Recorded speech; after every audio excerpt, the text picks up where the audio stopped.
Welcome to SSC मेडी जी। ये video आपकी आंखें खोल देगा, आपको अंदर से झकझोर देगा। मैं कोचिंग इंडस्ट्री का वो काला सच आपको बताने वाला हूं जो आपको यूट्यूब पे कोई नहीं बताएगा। कम से कम आप अवेयर होंगे, और अगर आप अवेयर होंगे तो आप कल जाकर 10 लोगों को और अवेयर करेंगे, और वो 10 लोग किसी और अन्य 10 लोगों को या उससे भी ज़्यादा लोगों को अवेयर करेंगे। एटलीस्ट कुछ तो जिंदगियां बचेंगी, कुछ लोगों का तो भला होगा, कुछ लोग अपने पैसे व्यर्थ करने से बचेंगे, अपने माँ बाप की कमाई, मेहनत की कमाई को बर्बाद होने से बचाएंगे, खुद की ज़िंदगी के कुछ साल बर्बाद होने से बचाएंगे। तो हर एक चीज़ के बारे में मैं काफ़ी डिटेल में आपको बताने वाला हूँ। चाहे विकास दिव्यकीर्ति सर हों, अवध ओझा सर हों, खान सर हों, या कई सारे इंस्टीट्यूट के कई सारे टीचर्स हों, सबके ऊपर भारत सरकार ने शिकंजा कस दिया है। और यहाँ पर बात, जो यहाँ पर कोचिंग इंडस्ट्री के काले सच की बात की जा रही है, ये बात सिर्फ और सिर्फ यूपीएससी के टीचर्स जिनके ऊपर भारत सरकार ने अभी शिकंजा कसा है, सिर्फ उनकी नहीं, बल्कि चाहे एसएससी के टीचर्स हों, रेलवे के टीचर्स हों, या कोचिंग इंस्टीट्यूट हो, बैंकिंग हो, या नीट, जेई, जेडबलई, जितनी भी एग्जामिनेशन, कॉम्पिटिटिव एग्जामिनेशन है, बात पूरे के पूरे मार्केट की है, पूरे के पूरे कोचिंग इंडस्ट्री के काले सच की है। किस तरह से आपको गुमराह किया जाता है, किस तरह से आप जैसे जो करोड़ों की आबादी वाला देश है, वहाँ पर एजुकेशन कितना बड़ा बिजनेस है कि आपके इमोशंस का फ़ायदा उठाकर आपको सपने बेचकर आपसे पैसे ऐंठे जाते हैं, और ये करोड़ों अरबों खरबों तक कमाते हैं, और आपको सपने छोटी छोटी चीज़ों के दिखाए जाते हैं, भौकालबाजी के, जिसका रियलिटी में कोई भी मतलब नहीं है। तो हर एक चीज़ के बारे में मैं काफ़ी डिटेल में चर्चा करूंगा, हर एक पॉइंट को मैंने यहाँ पर लिखा हुआ है। और जितना भी डेटा है, ये पूरा हमारा ये वीडियो का मकसद अवेयरनेस क्रिएट करना है देश की जनता के बीच, स्टूडेंट्स के बीच, जो गांव में है, जो फ्रेशर्स हैं, जिनको इस कोचिंग इंडस्ट्री के बारे में नहीं पता। किसी भी कोचिंग इंडस्ट्री को बदनाम करना हमारा कोई मकसद नहीं है। और जितनी भी चीज़ें मैंने लिखी है, पूरा का पूरा फैक्ट है, भारत सरकार के द्वारा जारी किया गया पूरा का पूरा डेटा है। मैं कोई भी डेटा मैंने खुद से नहीं लिखा, पूरा का पूरा भारत सरकार ने डेटा जारी किया है। और मैं अपना पूरा एक्सपीरियंस आपके साथ शेयर करूंगा, और जितने भी लोगों को 4-5 साल का, 10 साल का एक्सपीरियंस हो चुका है इस एजुकेशन लाइन में, उन सारे अनुभवों को मैं आपको बताऊंगा किस तरह से आप इस कोचिंग इंडस्ट्री से बच सकते हैं। तो सबसे पहले हम पूरा मैटर समझते हैं, पहले बेसिक समझते हैं, उसके बाद मैं आपको बताऊंगा कि किस तरह से आपको गुमराह किया जाता है। अभी एक आध दिन पहले एक न्यूज आई, अभी हुआ क्या है कि यूनियन गवर्नमेंट, जो भारत सरकार है, उसकी एक ऑर्गेनाइजेशन है, उसका नाम है सीसीपीए। सीसीपीए का फुल फॉर्म है सेंट्रल कंज्यूमर प्रोटेक्शन अथॉरिटी। इसने जितने भी देश के बड़े बड़े आईएएस कोचिंग इंस्टीट्यूट है, लगभग 20 आईएएस के कोचिंग इंस्टीट्यूट पर शिकंजा कसा है, उनको नोटिस भेजा है और उनके ऊपर जुर्माना लगाया है। वो आईएएस के इंस्टीट्यूट कौन कौन से, सबसे पहले हम नाम जानते हैं। वाजीराव एंड रेड्डी इंस्टीट्यूट, जो कि काफ़ी ज़्यादा फेमस है यूपीएससी इंग्लिश मीडियम की तैयारी कराने के लिए। ये सारे आईएएस से मतलब यूपीएससी की तैयारी कराते हैं। Chahal academy, Khan study group IAS, मतलब जो खान सर का इंस्टीट्यूट है, APTI plus, analog IAS, Shankar IAS, Shri Ram's IAS, Byju's IAS, unacademy, next IAS, Drishti IAS के बारे में आपने जरूर सुना होगा, विकास दिव्यकीर्ति सर का इंस्टीट्यूट, IQRAIAS, इसके साथ अवध ओझा सर जुड़े हुए हैं, विजन आईएएस, आईएएस बाबा योजना IAS, Plutus IAS, ALS IAS, Raju's IAS study circle and दृष्टि आईएएस। मतलब यहाँ पर इतनी सारी एकेडमी, ये तो फेमस एकेडमी है, और न जाने गांव में, अलग अलग शहरों में, जिलों में इतनी सारी एकेडमी खुली है, इतने सारे टीचर्स हैं कोचिंग इंस्टीट्यूट के, ऐसा लग रहा है कि स्टूडेंट्स से ज़्यादा तो पढ़ाने वाले टीचर ही हैं। तो यहाँ पर इन सारी लगभग 20 कोचिंग इंस्टीट्यूट पर भारत सरकार ने शिकंजा कसा है। शिकंजा किस लिए कसा है, सबसे पहले ये देखते हैं। जो नोटिस इश्यू किया गया है वो 20 आईएएस कोचिंग इंस्टीट्यूट के लिए पर किया गया है, मिसलीडिंग एडवर्टाइजमेंट के लिए, कि जितनी भी एडवर्टाइजमेंट देते हैं वो मिसलीडिंग एडवर्टाइजमेंट देते हैं। किस तरह से गलत तरीके से भ्रामक जानकारी देकर, भ्रामक प्रचार करके अपने बिजनेस को बढ़ाते हैं और स्टूडेंट्स को गुमराह करते हैं। जो CAPA मतलब सेंट्रल कंज्यूमर प्रोटेक्शन अथॉरिटी के जो चीफ है, चीफ कमिश्नर है, उनका नाम है निधि खारे। अब निधि खारे ने ये बात सबके सामने खुलासा किया है कि ये जितनी भी इंस्टीट्यूशंस हैं, जितनी भी बड़ी बड़ी इंस्टीट्यूशंस हैं, ये क्या करती हैं, ये जितने भी एस्पायरेंट्स हैं यूपीएससी के, उनको लालच देती हैं, और उनका कई तरीके के लालच दी जाती है उनको, चाहे वो पैसे के रूप में, या उनको कोई चीज़ें दी जाती हैं, उनको एक अच्छे अच्छे गैजेट दिए जाते हैं, करोड़ों रुपए भी दिए जाते हैं, जो भी उसमें, उसके बारे में बाद में आके बात करेंगे। उनको कई तरह की लालच दी जाती है, और क्या करते हैं, उसका फ़ायदा उठाकर ये जो नए इनके कस्टमर्स हैं, नए स्टूडेंट्स हैं, उनको लालच किस तरह से दिया जाए, पहले पहले ये समझिए कि जैसे कोई भी स्टूडेंट सेलेक्ट होता है तो क्या करते हैं कि उस सेलेक्टेड स्टूडेंट्स के बारे में वो मिसलीडिंग एग्जैजरेटेड क्लेम करते हैं, बहुत ही ज़्यादा मिसलीडिंग बढ़ा चढ़ाकर उसको प्रस्तुत किया जाता है। उस स्टूडेंट्स का नाम, उसकी पिक्चर अपने इंस्टीट्यूट में लगाएंगे कि ये जो स्टूडेंट्स हैं ये हमारे पास से ही सेलेक्ट होके गया है, अलग अलग तरीके से उसका काफ़ी ज़्यादा एडवर्टीजमेंट करेंगे। तो इसके ऊपर एक्शन लिया गया है। यहाँ पे क्या क्या किया जाता है, यहाँ पर बहुत सारी चीज़ें की जाती हैं। जैसे यूपीएससी का रिजल्ट आ गया तो आपने कई बार देखा होगा कि जो रैंक 1 है, तो रैंक 1 किसी एक इंस्टीट्यूट से पढ़ा होगा, स्वाभाविक सी बात है।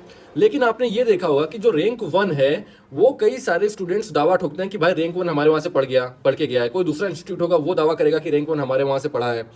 कहने का मतलब है कि एक ही कैंडिडेट का जो फोटो है, उसका नाम है, वो अलग अलग 10-15 इंस्टीट्यूट दावा ठोक देते हैं कि रैंक 1 हमारे वहाँ से पढ़ा है। ये बात सिर्फ रैंक 1 के लिए नहीं है, रैंक 2, रैंक 10, रैंक 50 अलग अलग रैंक के लिए है कि किस तरह से एक ही कैंडिडेट पर कई सारे कोचिंग इंस्टीट्यूट दावा ठोक देते हैं।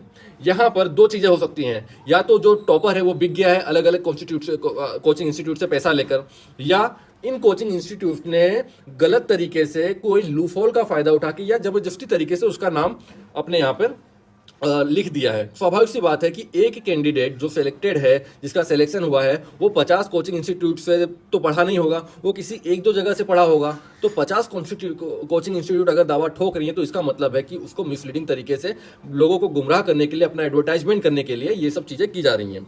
और ये जो नोटिस इश्यू किया गया है, ये नोटिस इश्यू किया गया है सेक्शन 228 के तहत, जो कि कंज्यूमर प्रोटेक्शन एक्ट 2019 में बना है।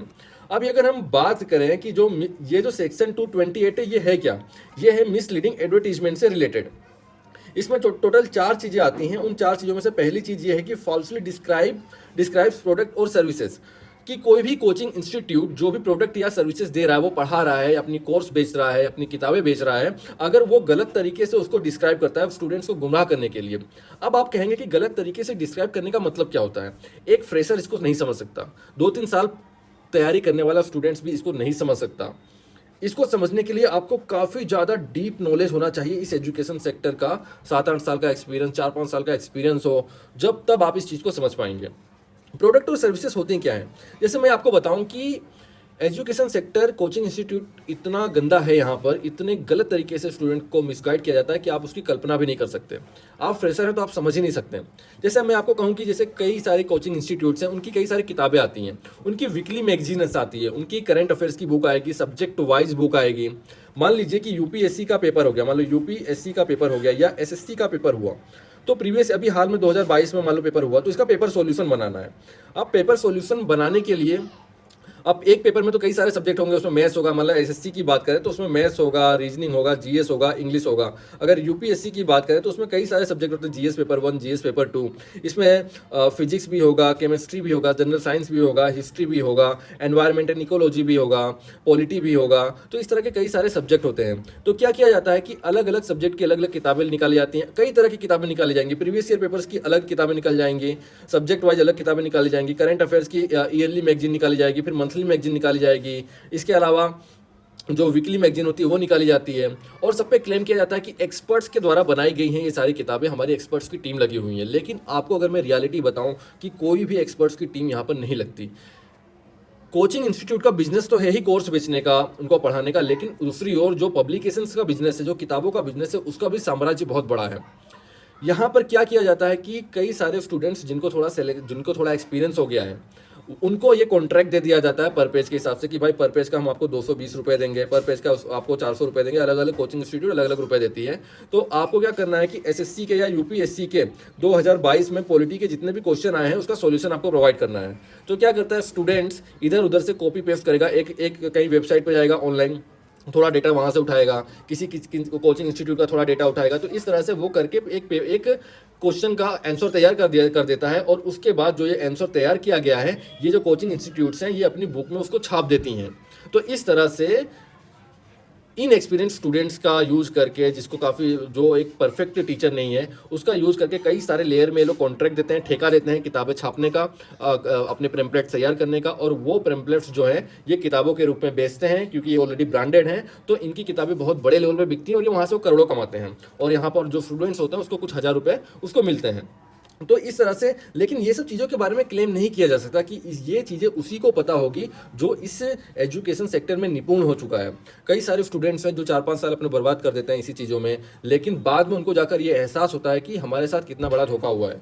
लेकिन तब तक होता क्या है कि वो सारी चीज़ों को समझ जाता है और वो भी इसमें बिजनेस चालू कर देता है। हालांकि भले वो मजबूरी में बिजनेस चालू करे किसी भी तरीके से, लेकिन वो बिजनेस चालू कर देता है।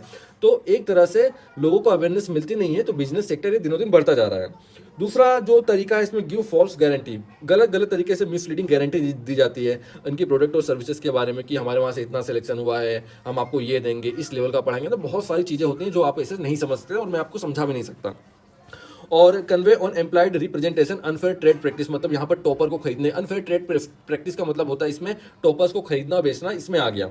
और डेलिबरेटली कंसील्स इंपॉर्टेंट इन्फॉर्मेशन, जो इंपॉर्टेंट इन्फॉर्मेशन होती है वो आपको जानबूझ के आपसे छुपाई जाती है। वो किस तरह की इन्फॉर्मेशन आपको छुपाते हैं जब आप कोचिंग इंस्टीट्यूट में एडमिशन लेते हैं, इसके बारे में जो ये CCPA की जो अध्यक्ष हैं निधि खारे, इन्होंने डिटेल में समझाया है। इन्होंने यहाँ पर यह बताया है कि जैसे यूपीएससी 2022 का रिजल्ट जब डिक्लेयर हुआ तो उसमें टोटल 933 सीटें थी और 933 स्टूडेंट सेलेक्ट हुए।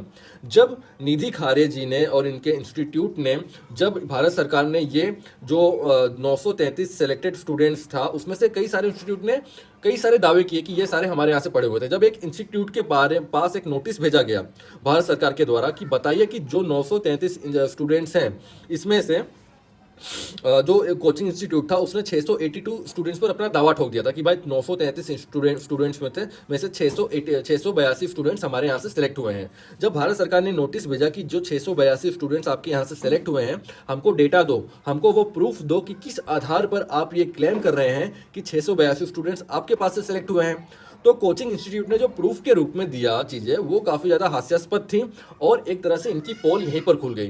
कोचिंग इंस्टीट्यूट ने कहा कि 682 स्टूडेंट्स में से 673 स्टूडेंट्स जो थे वो हमारे यहाँ मॉक इंटरव्यू दिए थे। मॉक इंटरव्यू का मतलब आपने जो दृष्टि आईएएस का मॉक इंटरव्यू देखा होगा, जो इनके रील्स वायरल होते हैं, तो एक घंटे का जो इंटरव्यू होता है, 682 स्टूडेंट्स में से 673 लोगों ने हमारे यहाँ पर आकर मॉक इंटरव्यू दिया। इसके अलावा 9 स्टूडेंट्स ऐसे थे जिन्होंने कोर्स परचेस किया था। जैसे कोर्स कौन से, जैसे टेस्ट सीरीज जैसे कोर्स, जिसने हमारे यहाँ से टेस्ट सीरीज लेके कोर्स परचेस किया था।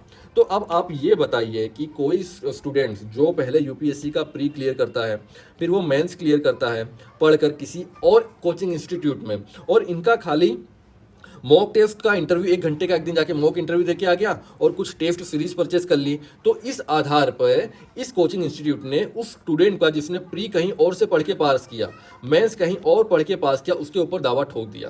तो ये तो सरासर गलत है। जैसे मान लीजिए कि आप एसएससी की तैयारी कर रहे हैं, एसएससी में आप किसी XYZ के पास टीचर के पास पढ़ते हैं, किसी टीचर से रीजनिंग पढ़ते हैं, किसी टीचर से मैथ्स पढ़ते हैं, किसी टीचर से इंग्लिश पढ़ते हैं, किसी टीचर से जीएस पढ़ते हैं। लेकिन अगर आप टेक्स्ट बुक का मॉक परचेस कर लेते हैं तो कुछ उसके, अगर आप उसका एक टेस्ट भी दे देते हैं, वीकली टेस्ट, चाहे वो फ्री वाला हो, तो या ओलिव बोर्ड का भी कोई एक टेस्ट दे देते हैं, तो कल तो टेस्ट बुक और ओलिव बोर्ड ये कहेंगे कि ये स्टूडेंट्स हमारे पास से पढ़ के सेलेक्ट हुआ है। तो इस तरह से होता क्या है कि लास्ट राउंड में सारी चीज़ें होती हैं कि कोई कई सारे जितने भी कोचिंग इंस्टीट्यूट है सब फ्री में मॉक टेस्ट का आयोजन करते हैं, मॉक इंटरव्यू का आयोजन करते हैं कि आओ हमारे वहाँ मॉक इंटरव्यू दो फ्री में। अब उनको पता है कि जिसने प्री क्रैक किया, जिसने मेंस क्रैक किया, सभी के सभी हमारे पास आएंगे इंटरव्यू देने फ्री में, और वो एक्सपीरियंस भी लेंगे अपना। लेकिन अब उसमें होगा क्या कि अगर मान लीजिए 500 स्टूडेंट्स भी हमारे यहाँ मॉक इंटरव्यू देने आए और उसमें से 50 स्टूडेंट्स भी सिलेक्ट हो गए, तो हम इनके ऊपर अपना दावा ठोक देंगे कि ये हमारे यहाँ से सिलेक्ट हुए हैं, और उनकी ही हर जगह फोटो लगाई जाएगी, उनका ही हर जगह एडवर्टीजमेंट की जाएगी, और इनकी एडवर्टीजमेंट करके इनके ऊपर दावा ठोकर ये करोड़ों कमाएंगे। तो इस तरह से स्टूडेंट्स को गुमराह किया गया है। यहाँ पर ये बात भी कही, जो सबसे बड़ी प्रॉब्लम क्या है, सबसे बड़ी प्रॉब्लम यहाँ पर यह है कि यहाँ पर यह बात कही गई है, the coaching institute did not specify that the majority of successful candidates availed only mock interview and test. की कोचिंग इंस्टीट्यूट ये स्पेसिफाई नहीं करते हैं कि जितने भी मेजोरिटी में जो मैक्सिमम सक्सेसफुल कैंडिडेट्स हैं वो उनके यहाँ खाली मॉक इंटरव्यू दिए हैं और खाली टेस्ट सीरीज दिए हैं, वो उनके पास पढ़े नहीं हैं, उनके टीचर से वो पढ़े नहीं हैं। ये चीज़ों को वो नहीं बताते, खाली वो आपको फोटो दिखाएंगे, उनका नाम दिखाएंगे कि यूपीएससी का रैंक 1, रैंक 2, रैंक 10, रैंक ये रैंक वो हमारे इंस्टीट्यूट से पढ़ के गया है। तो स्टूडेंट्स को तो लगता है कि ये जो कोचिंग इंस्टीट्यूट्स हैं इसने ही सारे टॉपर दिए हैं, सारे टॉपर इसी के पास से निकले हैं, तो मैं यहीं पर एडमिशन लेता हूँ। तो इस तरह से वो बच्चों को गुमराह करते हैं। अब हम कुछ मुद्दे की बात समझते हैं कि जो करंट एजुकेशन मार्केट है पूरे साल का, जिसका जो टर्नओवर है 58,088 करोड़ है, लगभग 58 करोड़ है सालाना टर्न ओवर। 58,000 करोड़, 58,000 करोड़ बहुत बड़ा अमाउंट होता है। अगर आप बॉलीवुड की भी बात करें कि बॉलीवुड पे जितने भी हीरो हैं, पूरे बॉलीवुड के सेक्टर का जो सालाना टर्न ओवर है वो मात्र 18,000 करोड़ रुपए है।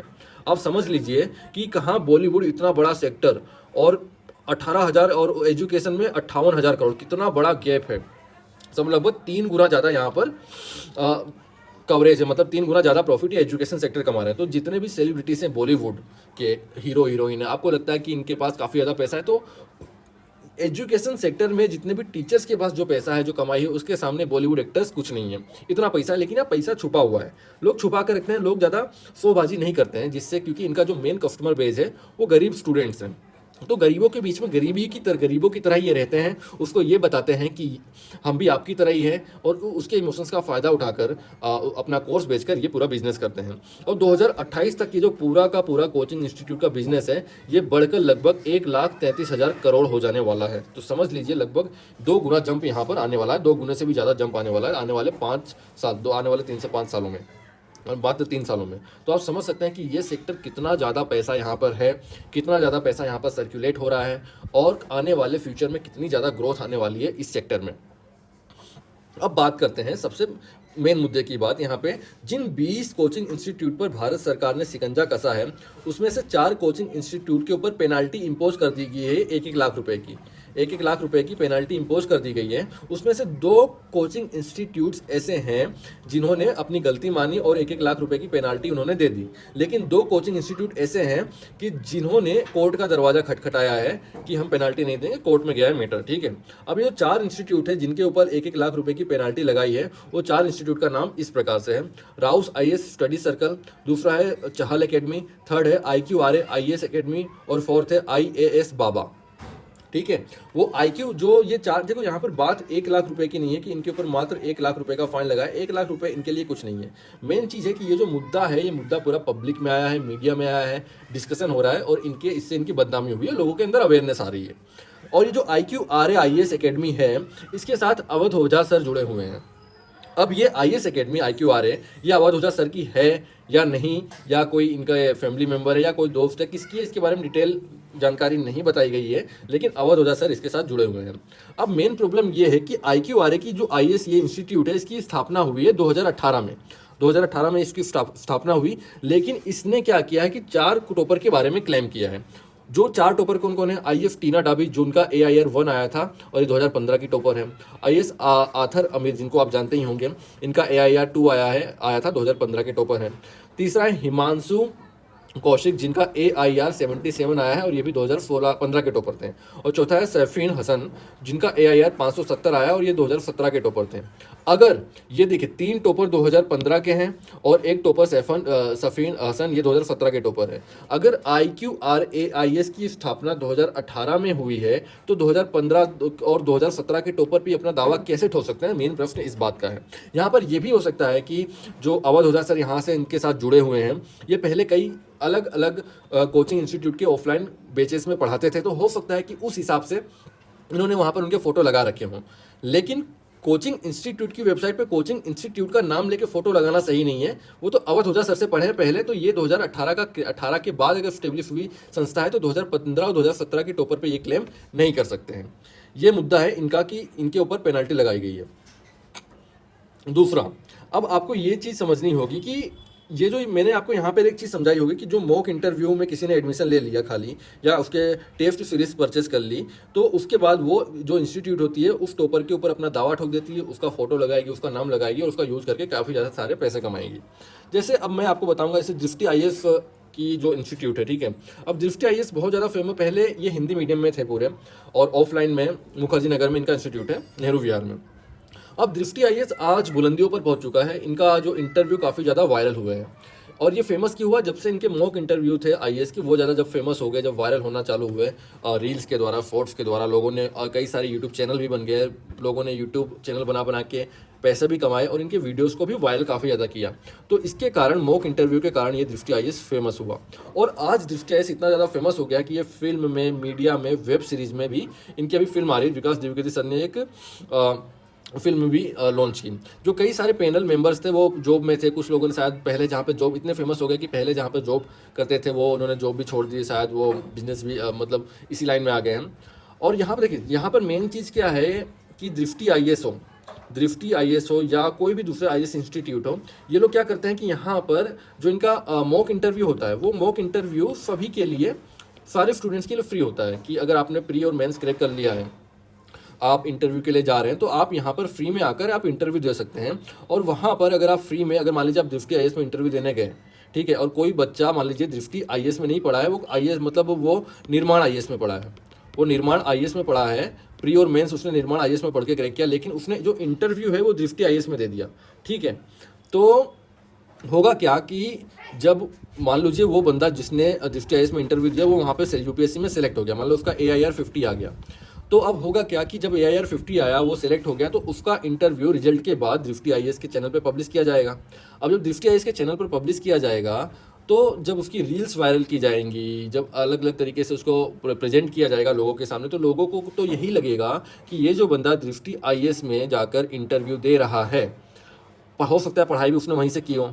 तो हम दृष्टि आईएएस के बारे में नहीं कह रहे हैं कि हम खाली एक, और ये सारे इंस्टीट्यूट पे लागू होता है, हम दृष्टि आईएएस के बारे में नहीं कह रहे हैं, अगर ये सारे इंस्टीट्यूट सारे काम करते हैं, सभी के ऊपर लागू होता है। तो यहाँ पर पढ़ाई तो उसने किसी और इंस्टीट्यूट से, टीचर से की है, लेकिन जो वीडियो देख रहा है एक आम बच्चा गांव में बैठकर, जो यूपीएससी की तैयारी करना चाहता है, वो ऑफिसर बनना चाहता है, तो उसके मन में तो यही लाएगा ना कि ये दृष्टि आईएएस में पढ़ा है। तो यहाँ पर यही बात की गई थी, ये लास्ट वाला जो पॉइंट था 4 बात की, डेलिबरेटली कंसील इंपॉर्टेंट इन्फॉर्मेशन, की कोचिंग इंस्टीट्यूट के द्वारा इंपॉर्टेंट इन्फॉर्मेशन को छुपाया जाता है। और कई सारी कोचिंग इंस्टीट्यूट के द्वारा free mock test interview conduct कराने का असली मकसद ये होता है कि अगर 500 लोग भी इंटरव्यू देने आए, 50 लोग भी उसमें से सेलेक्ट हो गए, तो उन 500 का हमारे पास रजिस्ट्रेशन तो रहेगा ही, क्यों हमारे वहाँ इंटरव्यू आके दिए हैं। तो वो कभी इस तरह से एडवर्टीजमेंट नहीं करेंगे कि ये बंदा हमारे वहाँ सिर्फ और सिर्फ इंटरव्यू दिया है, प्री मेंस के लिए उसने कोचिंग कहीं और से ली है, वो इस तरह से एडवर्टीजमेंट नहीं करेंगे। वो हमेशा ये बताएंगे कि इसने पूरा का पूरा, वो खाली ये बताएंगे कि ये बंदा हमारे यहाँ से सिलेक्टेड है, हमारे यहाँ पढ़ के गया है। तो इस तरह से मिसगाइड किया जाता है। अब मैं आपको ये समझना होगा कि एजुकेशन हमारे देश में इतना बड़ा बिजनेस क्यों है, आखिर क्या कारण है कि education number 1 sector, business sector में नंबर 1 जो हेल्थ सेक्टर है, ये भी एक बहुत बड़ा बिजनेस है, ये भी नंबर 2 पर है। लेकिन जो एजुकेशन सेक्टर ये नंबर 1 पर है, ये एक ऐसा सेक्टर है जिसको कोई मात नहीं दे सकता। यहाँ पर जितना पैसा है उतना पैसा किसी और लाइन में कहीं और नहीं है। तो मैं आपको बताता हूँ कि एक XYZ एकेडमी, आप समझ जाइए, बहुत बड़ा ऑनलाइन प्लेटफॉर्म है, एकेडमी है। उसके जो मालिक हैं, जब वो स्टेब्लिश्ड हुई, उसके जो मालिक हैं, उनके द्वारा एक स्टेटमेंट दिया गया था। उन्होंने ये कहा था कि जो अमेजोन है, वो अमेजोन दुनिया की सबसे बड़ी कंपनी है, बहुत बड़ी कंपनी है, ये अमेरिका की कंपनी है। और ये क्या है, ये रिटेल सेक्टर में है, ये ई-कॉमर्स कंपनी है। आप जो अमेजोन से खरीदते हैं, ये ई-कॉमर्स कंपनी है। तो इन्होंने कहा था कि अगर इंडिया का कोई अमेजोन होगी, इंडिया की कोई बहुत बड़ी कंपनी जो बनेगी, जो अमेजोन को टक्कर देगी, वो कोई ई-कॉमर्स कंपनी नहीं होगी, बल्कि वो एक एजुकेशन सेक्टर की कंपनी को एडटेक कंपनी होगी। उन्होंने कहा था कि इंडिया में अगर कोई अमेजोन के लेवल की कंपनी बनेगी, तो वो एक एजुकेशन सेक्टर की एडटेक कंपनी होगी, वो एजुकेशन कंपनी होगी। उसका कारण क्या था?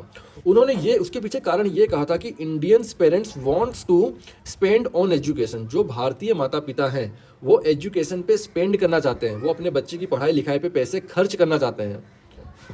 और मैं आपको बता दूं कि यहाँ पर पूरा का पूरा जो हमारी सोसाइटी है, हमारी जो परवरिश है हमारे देश में, उसके इमोशंस का फ़ायदा उठाया जाता है।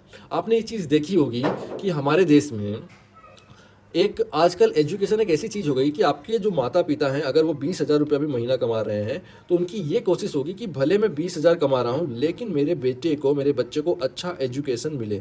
अगर कल बच्चा बोलेगा कि मुझे साइकिल लेनी है, तो कल पेरेंट्स एक बार मना करते, भाई तेरे को साइकिल नहीं लेनी है। वो बोलेगा भाई मुझे क्रिकेट खेलना है, मुझे बैडमिंटन खेलना है, मुझे कुछ लेना है, तो कल उसको मना कर देंगे, मुझे चल भाई पैसा नहीं है, तू बैडमिंटन मतलब क्रिकेट का बैट कुछ मत ले, मुझे म्यूजिक सुनना है, मुझे मोबाइल लेना है, तो उसको डांटेंगे कि भाई म्यूजिक भी नहीं सुनना, मोबाइल भी सुनना, पैसा नहीं है। लेकिन अगर कल वो स्टूडेंट से, कल वो बच्चा अगर अपने माता पिता को ये कहता है कि मुझे बुक लेनी है, कि मुझे बुक लेनी है, मुझे कोई कोर्स लेना है, मुझे कोचिंग करनी है, तो उसके पेरेंट्स के बाद अगर पैसा नहीं भी होगा तो वो कहीं ना कहीं से पैसा उधार लेकर या कहीं से भी जुगाड़ करके उसको पैसा देंगे। क्योंकि ये बात बिल्कुल सही है कि Indian parents wants to spend on education. जो भारतीय माता पिता हैं वो अपने बच्चे के एजुकेशन पे पैसे खर्च करना चाहते हैं, वो एजुकेशन को बहुत ज़्यादा वैल्यू देने लगे आज के टाइम पे। और इसमें सबसे बड़ा सेक्टर आता है गवर्नमेंट सेक्टर का। जो गवर्नमेंट जॉब्स होती हैं, ये इतना बोलबाला क्यों हुआ, एजुकेशन के ऊपर पेरेंट्स इतना जोर क्यों दे रहे हैं, क्यों आखिर भारतीय माता पिता एजुकेशन के ऊपर हमारे देश में खर्च करना चाहते हैं? उसका कारण है कि ब्रिटिश रूल। आप सभी को पता है कि ब्रिटिश रूल में हुआ क्या था कि ब्रिटिशर्स ने डिवाइड एंड रूल की पॉलिसी अपनाई थी कि भारतीय लोगों के बीच में मतभेद कर दो, उनके नीचे ऊंच नीच अमीरी गरीबी का ऐसा भेद क्रिएट कर दो, जाति के नाम पे, धर्म के नाम पे, इकोनॉमी के नाम पे, राजनीति के नाम पे, कलर के रंग के नाम पे, कि वो लोग आपस में ही एक दूसरे से लड़ते रहे। तो यहाँ पर ये सेम चीज़ रूल इम्प्लीमेंट किया गया था ब्रिटिशर्स के द्वारा, जहाँ पर इन्होंने क्या किया था, इन्होंने ये किया था कि जो टॉप की पोजीशंस होती हैं गवर्नमेंट में, गवर्नमेंट जॉब लागू कर दी थी, ठीक है। और जो आज के समय में इंडियन सिविल सर्विसेज एग्जामिनेशन मानी जाती है, आईएएस की एग्जामिनेशन, ये ब्रिटिशर्स नहीं, अंग्रेजों ने ही चालू की थी। तो गवर्नमेंट जॉब इन्होंने सबसे पहले स्टार्ट की थी। अब यहाँ पर इन्होंने गेम क्या खेल दिया, इन्होंने गेम ये खेल दिया कि जो हाई पोस्ट हुआ करती थी, हाई पोस्ट पे जो रुतबे वाली पोस्ट होती थी वहाँ पर सभी ब्रिटिशर्स को बैठा दिया था, ब्रिटिशर्स को वहाँ बढ़ा दिया था। लेकिन जो लो लेवल की पोस्ट थी वहाँ पे सभी ये इंडियंस को भर्ती करते थे। लेबर का काम होता है वो इंडियन से करवाते थे, छोटे मोटे काम होते थे वो इंडियन से करवाते थे, और हाई रैंक पे ब्रिटिशर्स को रखा हुआ था। और जो लोग जो गवर्नमेंट सेक्टर में थे उनको बहुत ज़्यादा वैल्यू दी जाती थी, उनको काफ़ी ज़्यादा फैसिलिटीज ये लोग ने देने लगे थे, जिससे जो आम नागरिक था हमारे देश का, जो गवर्नमेंट जॉब में नहीं था, जो पढ़ा लिखा नहीं था, जो आम समस्याओं से जूझ रहा था उस समय गुलामी के समय में, उसके अंदर एक आस थी कि भाई मैं भी एक जगह से सूट बूट पहन के गवर्नमेंट जॉब करूँगा, इसमें मतलब इस सेक्टर में जाऊँगा या इस तरह की चीज़ें की सर्विसेज में जाऊंगा। तो यहाँ पर इस तरह से इसको एक तरह के हमारे जो इंडियंस है हमारे जेनेटिक ये हो गया, ये हमारे अंदर एक जेनेटिक हो गया, एजुकेशन की वैल्यू काफ़ी ज़्यादा बढ़ गई थी। तो इस तरह का जो हमारा इमोशंस है उसका फ़ायदा आज के समय में ये कोचिंग इंस्टीट्यूट उठा रही हैं। तो इस तरह से ये पूरा बिजनेस चल रहा है और हज़ारों करोड़ों का बिजनेस हो ये यहाँ पर बन चुका है। अब ये बात तो हुई यूपीएससी की। यूपीएससी में अब ये भारत सरकार ने नोटिस जारी किया है सभी इंस्टीट्यूट के ऊपर, पेनाल्टी लगाई है। कुछ इंस्टीट्यूट ने पेनाल्टी भर भी दी, वो मान भी गए कि भाई हम गलत काम कर रहे थे। कुछ लोग कोर्ट में गए हैं, कुछ लोगों का डिसीजन अभी पेंडिंग है।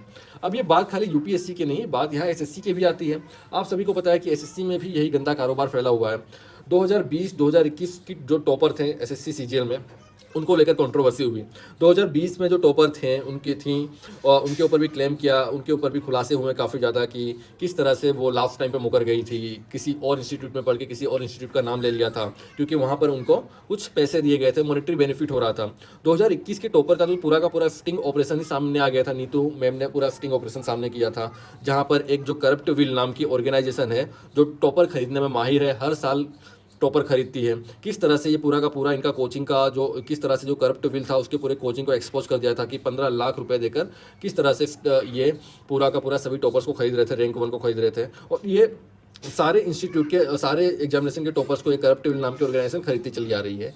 तो ये चीज़ खाली एसएससी में भी होती है। सारी की सारी चीज़ें, टॉपर्स को खरीदना, एक ही टॉपर पे कई सारे लोगों का दावा ठोकना, बड़ी बड़ी बातें करना, गुमराह करना कि इस तरह से पढ़ो, इस तरह से पढ़ो, ये बुक पढ़ो, वो बुक पढ़ो, हर 4 दिन के बाद स्ट्रेटेजी लेके आ जाएंगे। तो ये सारी चीज़ें एसएससी में भी होती हैं, रेलवे में भी होती हैं, बैंकिंग में भी होती है, सारी एग्जामिनेशन में होती हैं। तो आपको ये चीज़ समझनी होगी कि आपके अंदर एक इतना कॉमन सेंस होना चाहिए कि आप एडवर्टीजमेंट में मत जाइए। हालांकि गलती आपकी भी नहीं है, ये लोग इस तरह से एडवर्टीजमेंट पूरा करते हैं, इस तरह से पूरा मीडिया में माहौल बना देते हैं कि आप एक आम स्टूडेंट, एक जो फ्रेशर है वो इस चीज़ को कभी समझ नहीं पाएगा। तो मैं आपको यही कहना चाहूँगा कि एक आम स्टूडेंट्स के लिए समझना मुश्किल तो है लेकिन नामुमकिन नहीं। अगर आप आ रहे हैं तो आप भी 20 साल के हो गए होंगे तभी आप कोचिंग ले रहे हैं, 20 साल से तो आपकी ज़िंदगी का कुछ एक्सपीरियंसेस होगा, आपने भी पढ़ाई की होगी अब तक। तो उसके आधार पर आप ये डिसाइड कीजिए कि कौन सा टीचर, आप टीचर से या कोचिंग इंस्टीट्यूट से कभी इमोशनली कनेक्ट मत होइए, अपनी पढ़ाई से मतलब रखिए। जो पढ़ा रहा है अच्छा उससे पढ़िए, और बाकी टॉपर्स क्या बोल रहे हैं, टीचर्स क्या मोटिवेशनल दे रहे हैं, रील्स वायरल हो रही है सभी टीचर्स की, उस पर ध्यान मत दीजिए। पूरा का पूरा बिजनेस है, टॉपर सारे बिके हुए होते हैं, मैक्सिमम, सारे नहीं मैक्सिमम टॉपर बिक जाते हैं। उनकी बातों पर ध्यान मत दीजिए, टीचर्स की बातों पर ध्यान मत दीजिए, तो आपका भला होगा। प्लीज़ वीडियो को लाइक कीजिए। जय हिंद।